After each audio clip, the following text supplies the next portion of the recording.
जय हिंद साथियों, आप सभी का आपके अपने परिवार आसमा सिविल एकेडमी में मैं इशार अहमद आप सभी का पुरजोर स्वागत करता हूं और आशा करता हूं कि आप सभी स्वस्थ हैं और बिल्कुल मस्त है। मेरे प्रिय साथियों, आज हम एक्चुअल में पढ़ेंगे 5 मार्च और 6 मार्च दोनों के करंट अफेयर, जो कि हमारे एग्जाम के लिए बहुत ही इंपॉर्टेंट है। कल टेक्निकल इश्यूज की वजह से वॉल्यूम का प्रॉब्लम आ गया था। वैसे वॉल्यूम की प्रॉब्लम हमेशा रहती है, तो प्रॉब्लम आ गया था, उसकी वजह से जो है क्या हुआ, वीडियो अपलोड नहीं हो पाया, तो इसके लिए खेद है। लेकिन आज हम उस चीज को कवर कर लेंगे, तो अपनी कंसिस्टेंसी बनाए रखें। और वीडियो में नए नए हैं तो आप जो है चैनल को सब्सक्राइब कर ले, और अगर चैनल में नए नए हैं तो इस वीडियो को भी शेयर करिए और सब्सक्राइब भी करिए। ठीक है, चलिए अपना सत्र प्रारंभ करते हैं। आइए,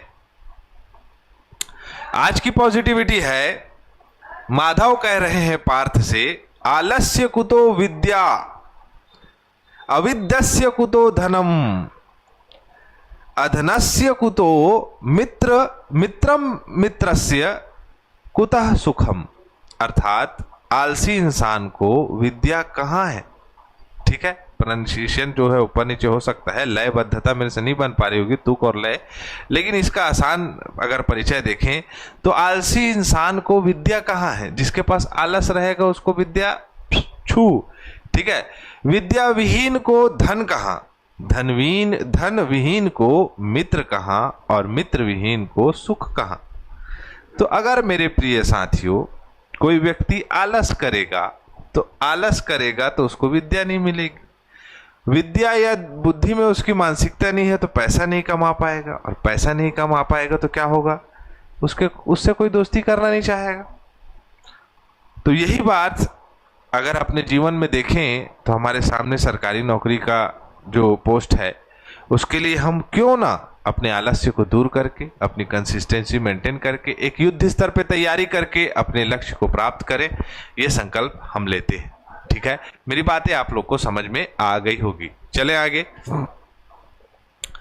केंद्रीय मंत्रिमंडल की नियुक्ति समिति ने भारतीय प्रतिभूति और विनियामक बोर्ड सेबी की जो पिछली अध्यक्ष थी उनके ऊपर केस हो गया भाई। ठीक है, चलो, वैसे वर्तमान में 11वें अध्यक्ष के रूप में निम्नलिखित में से किसे नियुक्त करने की मंजूरी दे दी है, तो तुहिन कांता पांडे जी को। ठीक है, चलो, निम्नलिखित में से किस जोड़ी ने 2025 Chile Open ATP 250 tennis tournament का पुरुष युगल का खिताब जीता है।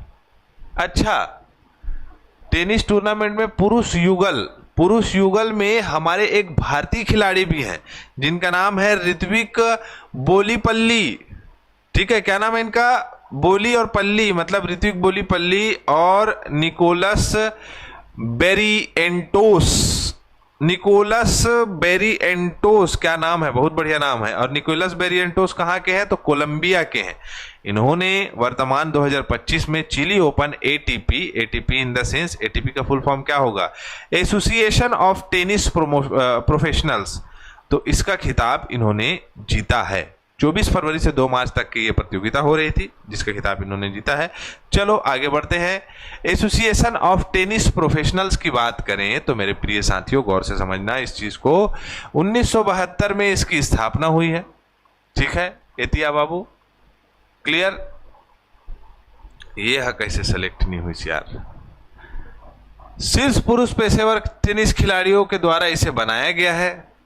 ये क्या करता है, तो जितने भी शीर्ष एटीपी टूर वाले जो खिलाड़ी होते हैं इनको रैंक प्रोवाइड करता है इनके नंबर्स के आधार पर। जैसे एटीपी खेले तो 250 अंक मिलते हैं। ठीक है, तो जिसका अंक ज्यादा हो जाता है वो रैंक उसका अच्छा हो जाता है। तो एटीपी टूर्नामेंट्स होते रहते हैं।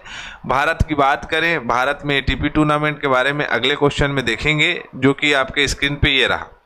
ब्रेंडन होल्ट ने 2025 Bengaluru open ATP 125 challenger tennis tournament का एकल का खिताब जीता। ब्रेंडन होल्ट किस देश से संबंधित है, तो देखो ये फिर से क्या आ गया, एटीपी 125 चैलेंज टेनिस टूर्नामेंट। ये 125 क्या है, तो ये नंबर है, नंबर के हिसाब से ये एटीपी ऑर्गेनाइज कराती है ये टूर्नामेंट को। समझ रहे हो, बेंगलुरु में ये जो है हो रहा था। किसने जीता है, तो ब्रेंडन होल्ट, जो कि संयुक्त राज्य अमेरिका से है। ठीक है, क्लियर है। ठीक है भैया, चले आगे। तो आप देख सकते हो कि ये एटीपी टूर्नामेंट ये अमेरिकी ब्रेंडन होल्ट ने जापान के शिंटारो मोचिजुकी, मोची भी है और जुकी भी है, शिंटारो मोचिजुकी को हराकर ये फाइनल का खिताब जीता था। अब आते हैं कि भारत में कौन कौन से एटीपी चैलेंज प्रतियोगिता होते हैं।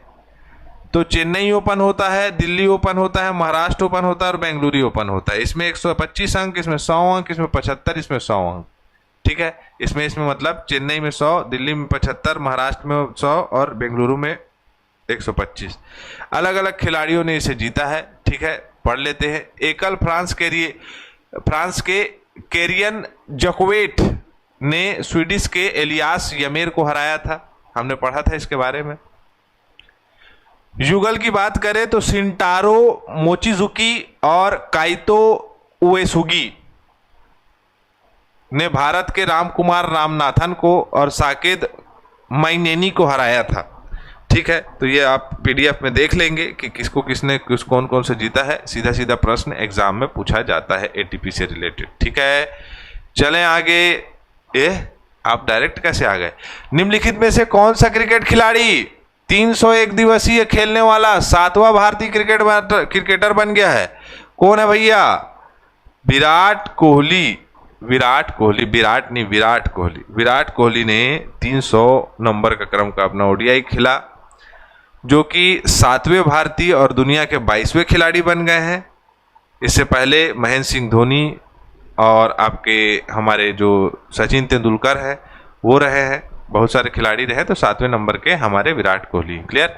प्रश्न इस प्रकार से है, निम्नलिखित में से किसे बार काउंसिल ऑफ इंडिया के अध्यक्ष के रूप में पुनः चुना गया है? तो मैं आप सभी को बता दूं मेरे प्रिय साथियों कि इन्हें पुनः चुना गया है। भाजपा से हैं, लेकिन राज्यसभा जो है सांसद भी हैं, जिनका नाम है अधिवक्ता मनन कुमार मिश्रा, और पुनः इसलिए चुना गया है क्योंकि इनका कार्य भी बहुत अच्छा है। साथ ही साथ मैं बता दूं कि बार काउंसिल में जो अनुशासन आपको दिखाई देता है, तो बार काउंसिल की जो अनुशासनात्मक जो इकाई है वो आपका ये हाई हायरार्की से ही जो है संपन्न होती है। तो आइए देखें कि बार की स्वायत्तता को और मजबूत बनाना ताकि बाहरी हस्तक्षेप को रोका जाए, बाहरी लोगों के हस्तक्षेप को रोका गया है। युवा वकीलों के लिए जो है उनके स्किल डेवलपमेंट के लिए, उनके लिए जो है उनका जो है परफॉर्मेंस बेहतर करने के लिए उनको अच्छे तरीके से प्रशिक्षण करना, उनके कार्यक्रम को जो है बेहतर तरीके से इन कार्यक्रमों को लागू करना, ऐसे इस प्रकार के कार्यक्रमों को लागू करना। एडवोकेट प्रोटेक्शन एक्ट लागू कर वकीलों की सुरक्षा और अधिकार सुनिश्चित कराना, वकील कल्याण योजनाओं में सुधार जिसमें वित्तीय सामाजिक सुरक्षा का प्रावधान शामिल हो, ये सभी चीजों के मुद्दे को इन्होंने सामने लेकर आया है। ठीक है, चलो देखें 1961 में बार काउंसिल बना है। ठीक है, उसके बाद नई दिल्ली में मुख्यालय है। अधिवक्ता अधिनियम 1961 की धारा 4 के अंतर्गत बना है। मनन कुमार मिश्रा इसके अध्यक्ष है, SL भोजगौड़ा इसके उपाध्यक्ष है।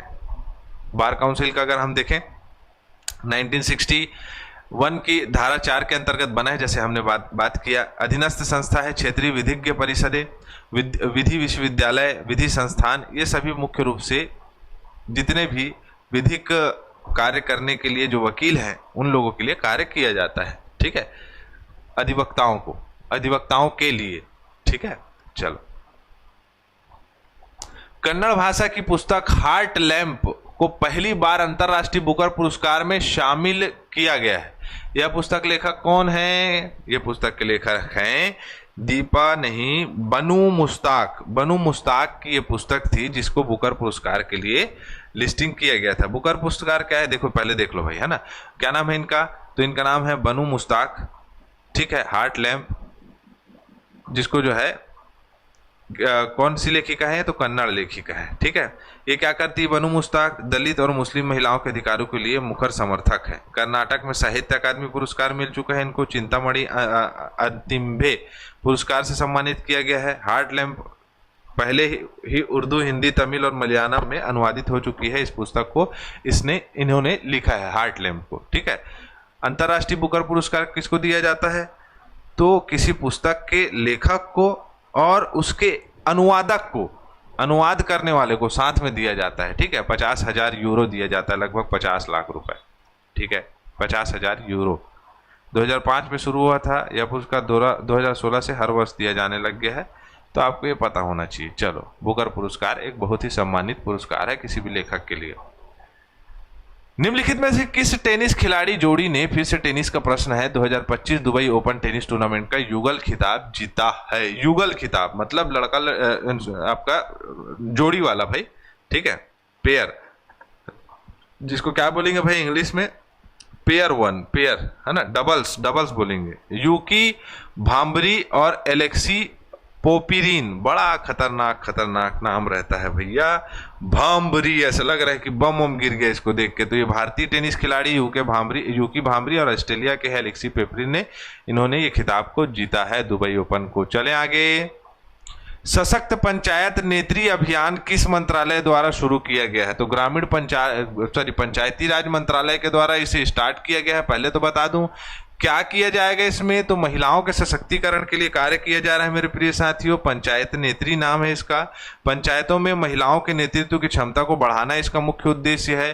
सशक्त पंचायत नेत्री अभियान का मुख्य उद्देश्य यह है कि उन महिलाओं के जो निर्णय लेने की जो क्षमता है, निर्णय लेने की क्षमता को उजागर करना, उनका हर जगह पार्टिसिपेशन दिलाना, उनको महिलाओं के अधिकारों पर चर्चा करना। 1200 से अधिक महिला पंचायत प्रतिनिधि विभिन्न राज्य और केंद्र शासित प्रदेशों में कार्यशाला में भाग लेंगे इसमें।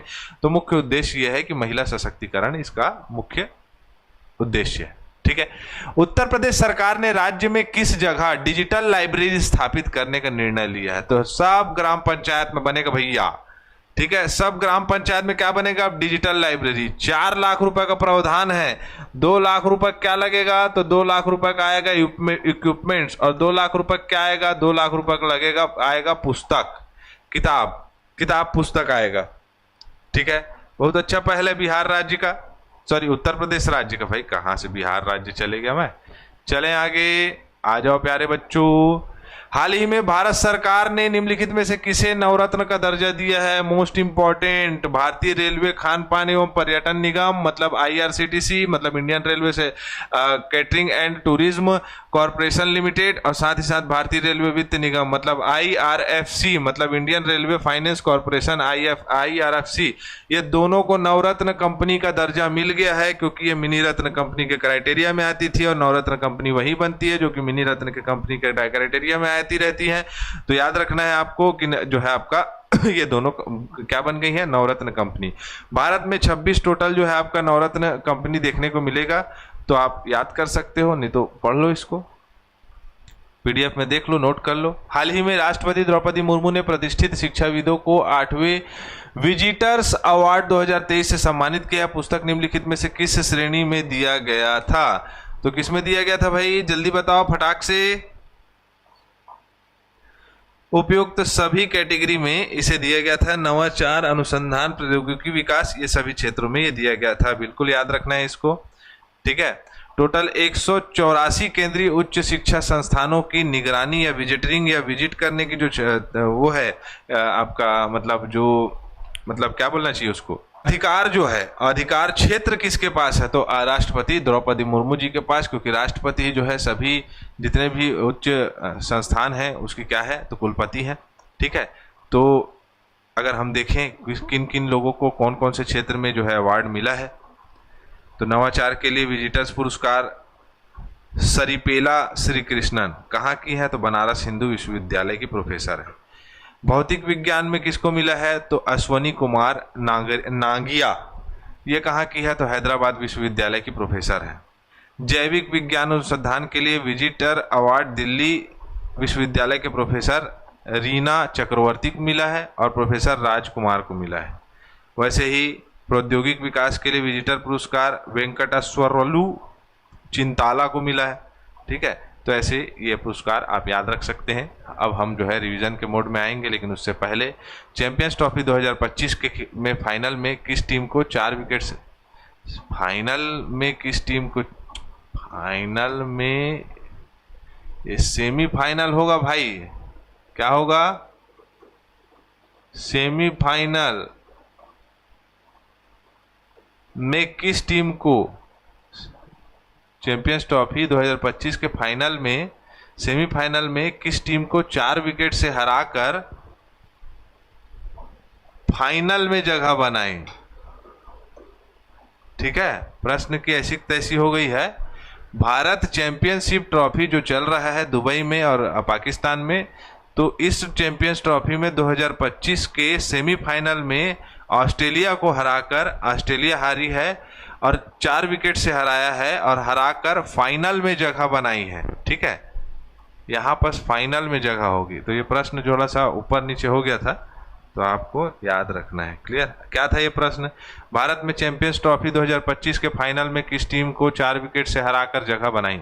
ये चंदू के चाचा ने चंदू की चाची को हार पहनाई, ऐसे टाइप का हो गया ना। तो ये प्रश्न को सुधार लेंगे, तो याद रखेंगे चैंपियंस ट्रॉफी 2025 के फाइनल में, सेमीफाइनल में ऑस्ट्रेलिया को हराकर 4 विकेट से ऑस्ट्रेलिया को हराकर फाइनल में जगह बना ली है किसने? तो भारत ने बना ली है। क्लियर?